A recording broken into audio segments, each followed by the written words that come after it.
Hello, shout out nga pala sa aking pong taga-suporta at lagi nagsusupport sa aking channel na Eldong HK Vlog. Kung hindi pa kayo nakapag-subscribe, i-subscribe nyo na, i-like na rin, i-share, i-comment na rin sa baba ang inyo pong mga komento sa aking pong buhay OFW. This is my experience bilang isa pong OFW since 2005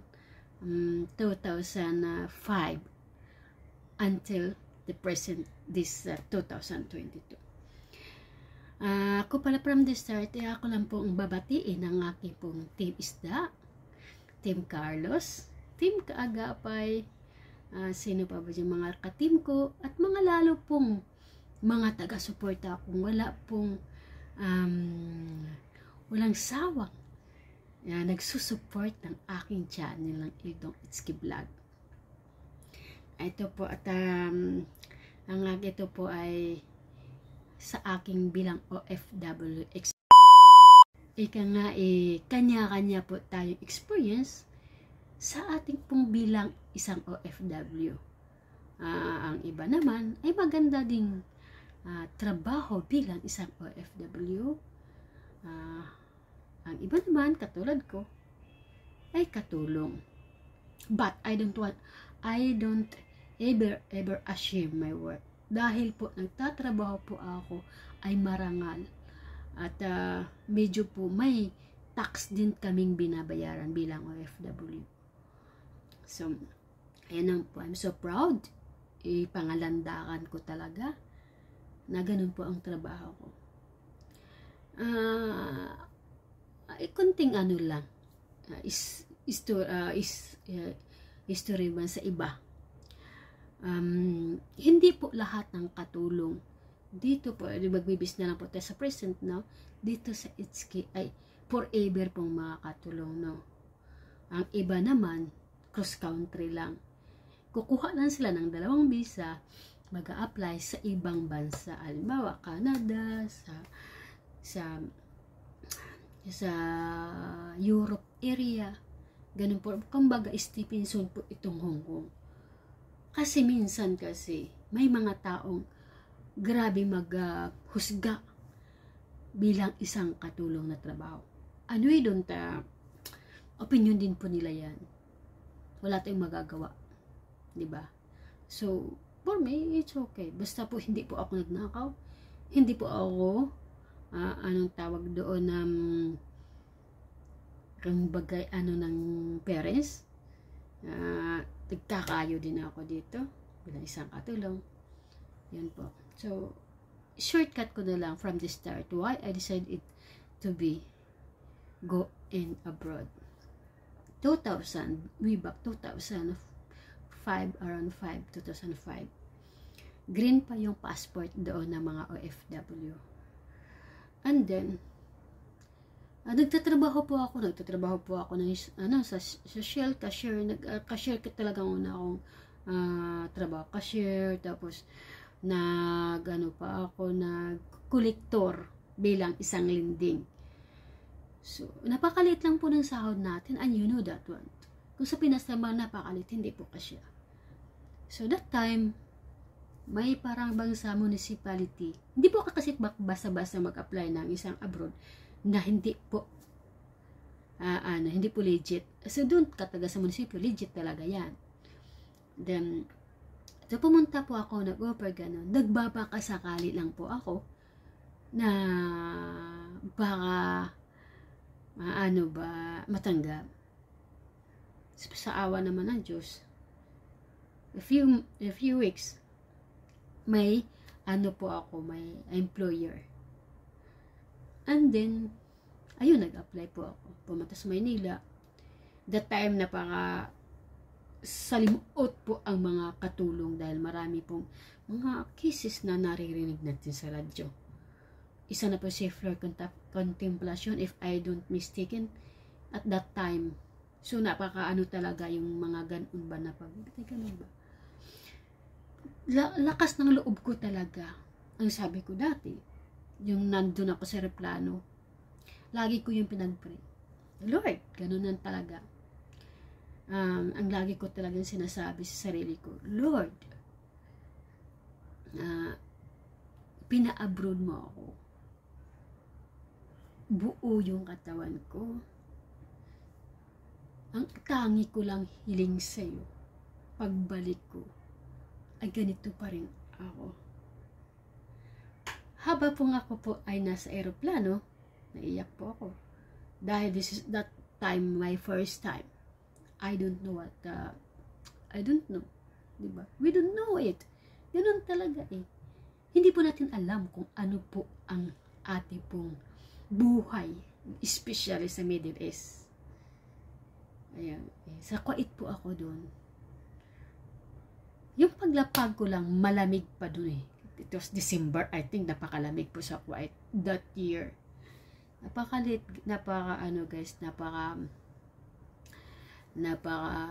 lamig. So, nung nakita ko po ang employer ko, wala po akong kaba. Sabi ko, ito na employer ko. Lalaki po yung nandoon. And din po, sinabihan ko ng yung agency ko na dadalhin ako sa after 2 months, 3 months, dadalhin ako sa Egypt. Napunta po ako sa Egypt. Okay pa rin ako ng okay.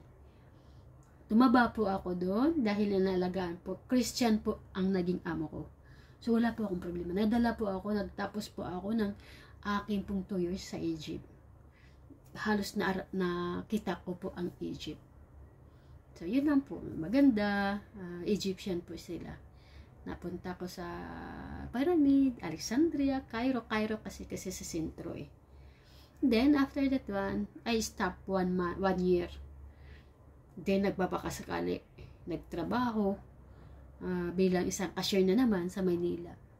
And then alam mo ba yung wala lang, plano lang na naman na apply lang. Ganun lang po, apply lang, nagbabaka sakali ba. Ayun po guys, natanggap na po ako. Papunta na naman ako ng Dubai. Nandun, at that time, nandun na yung kapatid ko, mag-asawa sila doon sa Dubai. So, katulong pa rin ako doon. Napakalit lang sahod guys, 7,000 peso, 2009. Pero hindi ako nagmata ng sahod guys. Ang sa akin lang po ay magkakaroon po ako ng pera. Dahil sa sobrang hirap namin na wala po halos kami makain. Ika nga, titiisin mo kahit gaano kaliit ang sahod. Kaysa naman magtambay. Walang makain. Di lahat na kami, nagutom na. Yun po. Doon, grabe din ang trabaho ko doon. Sa Egypt, hindi masyado napakagaan lang. Okay doon. Mas malala po ang sa Dubai. Dahil po talagang payat ako has in 2 years. Pero po, nagsacrifice po ako doon. Napakalaking bahay, ako lang mag-isa. Linis yung mga glass, kailangan mong akyatin. Nakalader, dinisan mo lang. Ganun po katindi ang buhay o FW bilang isang katulong guys. Hindi po biro. Minsan, nakatulog lang kami ng 3 oras. Sabi ko, tiis lang. Makakita ko ng aeroplano dati. Papunta na ng Pilipinas. Namiss ko na ang Pilipinas. Parang nagbibilang ako. Guys, yung moment na yun. Sabi ko nga sarili, paano kaya kung hindi ako nag-abroad? Anong pakakainin ng mga kapatid kong may maliit pa ako? Ganun ba nga mga situation? Why? So may mga may mga pangarap sa buhay. Kahit kunti man lamang ay ati pong mararanasan. Kunti lang naman.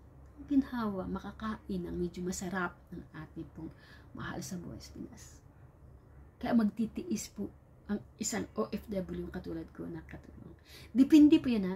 It is depende kasi. Depende. Ang iba kasi hayahay. Paano naman yung halos wala ka ng tulog, halos wala ka ng pahinga, trabaho lang ng trabaho. Para po akong tikling. Pakapayat ko dun. Dahil halos wala na po akong tulog. Pero nagtitiis. Matapos lang ang kontrata ko.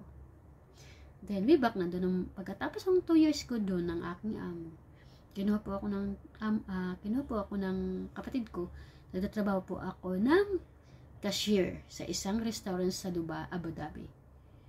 Nagtatrabaho po ako sa isang companying restaurant ng 9 years. From 2009 until 2017. Isang beses lang po ako nakapagbakasyon. Bakit? Dahil mas inuna ko pang mag-stay kaysa uuwi ng Pinas. Dahil po may pinapaaral po ako ng college ng nautical. Thanks God naman. Bilang sacrifice para makapagtapos siya ng pag-aaral niya. Bunso na akong kapatid. Nakapagtapos bilang isang nautical course niya. Ayun guys, pagkatapos kung marami din, hindi din biro yung nandun ako sa Abu Dhabi, kahit restaurant, halos po wala na akong tulog. Yung buong gabi, wala po, dilat na dilat yung mata ko. Matutulog lang po ako, nasa mga 6 na oras, from 4 to 3 ng madaling araw. Ganun po katindi yung trabaho ko doon. Tapos darating sa bahay, kakain ka, matutulog ka po, alas 5 na ng kinaumagahan, gising ka ng alas 12. Ganun kahirap po ang isang OFW. Depende nga, sabi ko, depende sa trabaho. May trabaho naman na maganda. So, paano naman kami yung ganito lang yung trabaho namin? But, I'm contented dahil po mas malala ang sa Pinas. Kumpara mo dito sa sahod sa abroad. Ganun po. And then, sa panon, yung mga experience ko, maraming-rami din. Nagtatrabaho po ako, mas matindi pa nga ang sa restaurant eh. Mumurahin ka ng customer, harap-harapan. Okay lang, pakapalan na lang po ng mukha. Totoo po yun. Parang kinain ko na lang yun sa mga customer. But, kailangan mo magpakumbaba para maraming customer. Ganun po yun. Then, ganun po na experience ko. Maraming experience din doon sa Abu Dhabi. Parang nagsawa na ako sa trabaho ko. Nag-proceed po ako dito sa Hong Kong. Nag-apply in 7 months.